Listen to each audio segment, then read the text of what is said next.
8వ Nizam ముకరంజాకు TPCC chief Revanth Reddy నివాళులర్పించారు. ఆయన అంత్యక్రియలను ప్రభుత్వం అధికారిక లాంఛనాలతో నిర్వహించడాన్ని స్వాగతించారు.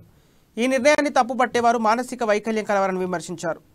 నిజాంల సంపదను కేసీఆర్ ప్రభుత్వం అమ్ముకుంటోందని రేవంత్ ఆరోపించారు. అందరూ గర్వించే ఓ గొప్ప పనికి ప్రభుత్వం ముకరంజా పేరు పెట్టాలని డిమాండ్ చేశారు. ఎలాంటి కార్యక్రమం చేపట్టాలనే అంశంపై ప్రభుత్వం అసెంబ్లీలో అందరితో చర్చించి నిర్ణయం తీసుకోవాలని సూచించారు. నిజాం నవాబుల పాలనలో కొన్ని తప్పులు జరిగినా అనేక సంక్షేమ కార్యక్రమాలు చేపట్టారని రేవంత్ అన్నారు. ఆ తప్పులను కాంగ్రెస్ సమర్థించదని చెప్పారు. ఉస్మానియా, నిలోఫర్, కోరంటి ఆసుపత్రులు, ఉస్మానియా కాలేజీ నిర్మించిన ఘనత నిజాం నవాబులదేనని తెలిపారు. హెల్త్కు, ఎడ్యుకేషన్కు నిజాంలు పెద్దపీట వేశారని రేవంత్ గుర్తు చేశారు.